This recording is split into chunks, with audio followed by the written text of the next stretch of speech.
அனைவருக்கும் வணக்கம். நாம் இப்போ பாக்கியலட்சுமி சீரியலில் என்னெல்லாம் சுவாரஸ்யமான விஷயங்கள் நடக்குதுன்னு பார்க்கலாம் வாங்க.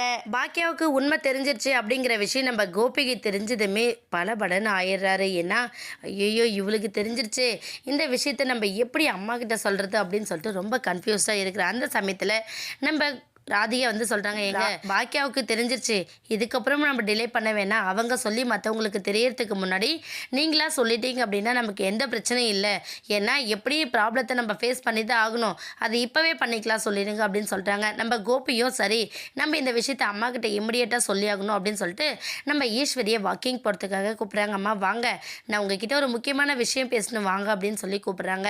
ஆனால் ஈஸ்வரி வந்து வயசான காலத்தில் என்ன இதுக்காக கூப்பிட்ற கோபி, நான் வாக்கிங் வர மாதிரியா இருக்குது, என்னால் முடியாது அப்படின்னு சொல்லிட்டாங்க.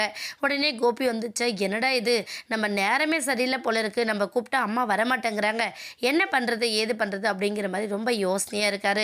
ஒரு பக்கம் நம்ம ஈஸ்வரி என்ன பண்ணுறாங்கன்னா, எல்லோரும் முன்னுமே என்ன விஷயமா இருந்தாலும் பரவாயில்ல இங்கேயே சொல்லு கோபி, நான் பார்த்துக்கிறேன் அப்படின்னு சொல்லிட்டு நம்ம ஈஸ்வரி கேட்க, இல்லைம்மா நீங்கள் வெளியில் வரதா இருந்தால் வாங்க, இல்லைனா நான் இன்னொரு டைம் சொல்கிறேன் அப்படின்னு சொல்லிட்டு நம்ம கோபி ரொம்பவே படபடப்பாக அங்கேருந்து கிளம்பிடுறாங்க. உடனே நம்ம பாக்கியா வந்துச்சு, என்னடா இது, இந்த மனுஷன் இந்த விஷயத்தை அவங்க அம்மா கிட்ட வேற சொல்கிறேன்றாங்க, அத்தை இதெல்லாம் கேட்டால் என்ன நினைப்பாங்கன்னு தெரியல, ஏற்கனவே அவங்க உடம்புக்கு முடியாமல் இருக்காங்க அப்படிங்கிற மாதிரி நம்ம பாக்கியா யோசிக்கிறாங்க. இருந்தாலும் வேறு வழி இல்லை நம்ம கோபிக்கு. ஒரு பக்கம் ராதிகா வீட்டில் எல்லாருக்கும் தெரியப்படுத்தணும் அப்படின்னு சொல்லிட்டு ரொம்பவே ப்ரெஷர் கொடுத்துக்கிட்டே இருக்காங்க. அதனால் நம்ம கோபி என்ன பண்ணுறாங்கன்னா, ஈஸ்வரி தனியாக இருக்கிற அந்த சமயத்தில் போய் திரும்ப பேசுகிறாங்க.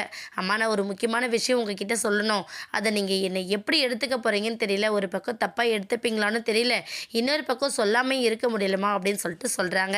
ஈஸ்வரி வந்து என்னாச்சு சொல்லு கோபி அப்படின்னு சொல்லிட்டு கேட்குறாங்க. ஏன் பிஸ்னஸில் ஏதாச்சும் ப்ராப்ளமா, இல்லை உனக்கு காசு பணம் ஏதாச்சும் தேவையா அப்படின்னு சொல்லிட்டு நம்ம ஈஸ்வரி கேட்குறாங்க. அதெல்லாம் ஒன்றும் இல்லைம்மா, ராதிகாவுக்கு உடம்பு சரியில்லைல்ல, உங்களுக்கு தெரியல, ராதிகா தொடர்ந்து வாமிட் எடுத்துகிட்டு இருக்கால, அதுக்கு காரணம் என்ன தெரியுமா அப்படின்னு சொல்லிட்டு நம்ம கோபி பேச ஆரம்பிக்க, உடனே ஈஸ்வரி வந்து என்ன, அவள் தான் உடம்புக்கு முடியல லீவ் போட்டு வீட்டிலேருந்தே வேலை செஞ்சுக்கிட்டு இருக்கால, வேற என்ன பிரச்சனை, இல்லை பிரச்சனைனா நீ ஹாஸ்பிட்டல் கூட்டிகிட்டு போ கோபி அப்படின்னு சொல்கிறாங்க.